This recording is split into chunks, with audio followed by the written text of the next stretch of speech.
What did you discover when you did the Fort Knox investigation? It started for me because Fort Knox had me come and speak about one of my books. And they wanted me to come and entertain all the troops there and everyone that was there. And so I went out there, and they gave me a challenge coin. One of the colonels there gave me a coin, and he knew I was obsessed with the gold because I couldn't stop asking about it. I was like, can we see it? Can we do it? And he said, because we struck up a friendship, he said, you know what? I'm going to get you in. And he said he's going to make me one of the first civilians to access the vault since 1974. So nobody had accessed it, at least civilian-wise, since 1974. Civilian-wise, there are very few. Yeah, 1974. Wow. There have been senators who went in. There have been U.S. senators. There's a guy, Senator Huddleston, who we spoke to, of course, and we spoke to the people who have gone there. But he said, "I'm going to get you in." I said, "Fantastic." So we made, we on the History Channel, we basically got all the camera crew. We got the clearances. We got everything set. And just before we were supposed to go, it went to his boss. Guess who his boss is? The Treasury Secretary, the Treasury Department. Right. And the Treasury Department killed the request and said no. And then guess what that meant? We wanted to do more network. Some friend he so that's is. why we did the show. I'm like, if you want a show that's in it, it's a simple problem, right? Is this thing is, you have all these people. We had Senator Huddleston on there, who's from Kentucky. We said, "Is there gold in there?" He said, "He thinks so." We said, "Could it be gone?" He says, "It could be gone." I'm like, "What do you mean?" Nobody knows.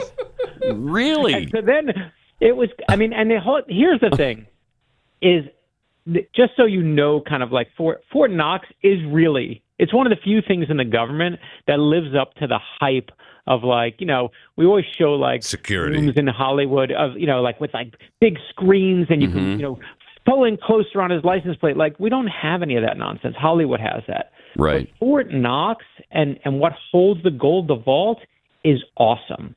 It is like a crazy, incredible, secure thing. It's got the vault door and emergency door are 21 inches thick.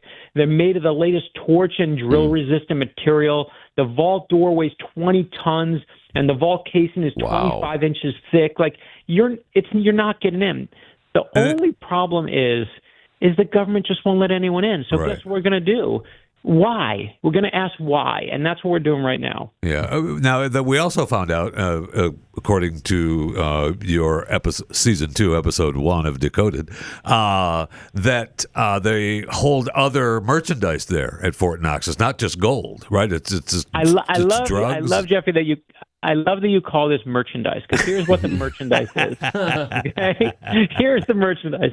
In the 1940s, it was a Magna Carta. We held there. We held it for the British. We didn't want the British didn't want the Nazis. Wait, we had the actual Magna Carta there?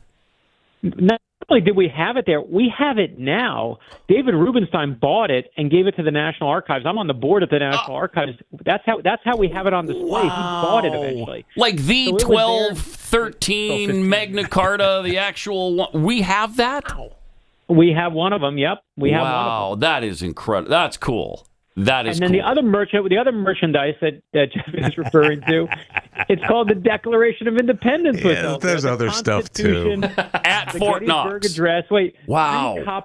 Three copies of the Gutenberg Bible, and they were there for safety. We were worried before the National Archives could kind of had its own vault. We put that's more valuable than the gold. I mean, that 100% is something else. Because these are symbols of America, right? That's what we're protecting. And then in the 40s, and I'll give Jeffy his due. He's right about merchandise. Like T-shirts. We got like cups and T-shirts in there, too. Right. There's toothpaste. It's like a Target, basically. But in the 50s, the vault became part of the Cold War era, and it started holding drugs, vaccines, morphine in case there were mass casualties before we started developing these secret warehouses that we now have across the country that now hold vaccines and other things like that, which I've been exploring for years. Wow, that's interesting. But I guess that makes sense because it was such a secure location, right? With all of that security, that's what you would do with it. Well, we had, the government created these end-of-the-world scenarios that they were trying. One was called High Point. I did this in one of my books in The Lightning Rod, and I talked about it. And High Point was basically, okay, if there's a nuclear war, where do we send all the top people in the government, so the government actually has continuity. And we got things like Mount Weather from there and all these places, and how we get senators there, how we get the president there. It's where you saw Cheney eventually went to on 9/11. And then there was also considered, we made something called low point. And this is what I love doing in the lightning rod. And low point was, what about the rest of us? What happens to Jeffrey? What happens to my brother Pat? What happens to me? Right? Right. They sent me to no point. right. And low point, they actually developed it in Michigan, and they made all these great plans, like postal vans were going to become hearses to carry all the bodies. That's where we're going to move the bodies with. They made all these plans, and what they finally figured out is it wasn't going to matter. None of us were going to survive. Yeah. High point was going to be fine. Low point was going to be done. And one of the things they were doing when they figured that out is, where do we hide the symbols of America? Because those symbols are important. Mm-hmm. And Fort Knox obviously became a big part of that until the National Archives started building their own vaults. Well, that's happy news for the rest of us, isn't it? It doesn't matter. You guys aren't going to make it. No, we're not worried about Enjoy your day. We're not in the binder club. Forget it. The zombies are going to be eating your brains by day 2. Don't worry about it. But we've got the Magna Carta. Yeah, but don't worry. We got all the, what did you call it? We got all the merch. Don't worry. Merchandise. Yeah. All right. So, Brad, if you had to guess, what do they find when they open up the vault and President Trump and Elon Musk step in there and the cameras are following them in? Is there 5,000 tons of gold? Yeah, here's what I think. We did the math on it. You need 33,000 gold bars. Mm-hmm. And that's how I do not think they're walking into Al Capone's vault where it's empty. I just don't. Okay. And I always ask questions, but I think if they're looking for that, they're going to be surprised. And there are people who have been there and who've said yes. The interesting thing is the people who have been in there say that they saw the gold. The people who say there's no gold haven't seen it. They've just heard there's no gold. Right. No one's gone in there and said, I've seen an empty room. There's nobody who said that. But the thing is what I do believe has happened over the years is that we've used that gold. And I think rightfully, I think there are times where we go and we need an American member of the military gets captured and some foreign terrorist group says, well, we want, the money. They're not taking dollars. Mm-hmm. They don't want shekels. They don't want quarters. They want gold. And so I think we have used it to get things that we need, to get, whether it's whatever we need in a crisis. And then I think we replace it. So do I think that numbers fluctuate a little bit? But I don't think you can move 33,000 gold bars and nobody notices. It's just physically so big. So I think do they walk in and the audit's off by a couple bars here or there? Do I believe that? That could be. But I actually think they're going to walk in and it's going to be fine. And I think it's going to be one of those typical things. It's like the Epstein documents. We sit here and we go, oh, there's a smoking gun. I can't wait. And then we go, what? That's what it was about? And I think it's going to be the same thing with the JFK documents. We got 1% of documents to read. Do I think we're going to find something that says, oh, here's who Oswald was working for? No.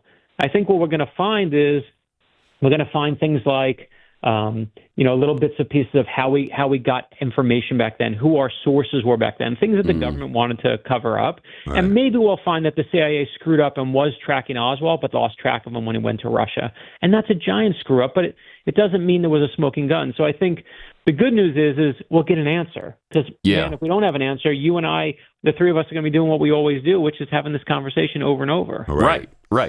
And it would be... what do you think would happen? Because we're not backed by gold anymore. So would it be that big a deal if it's empty? Do you think there'd be panic?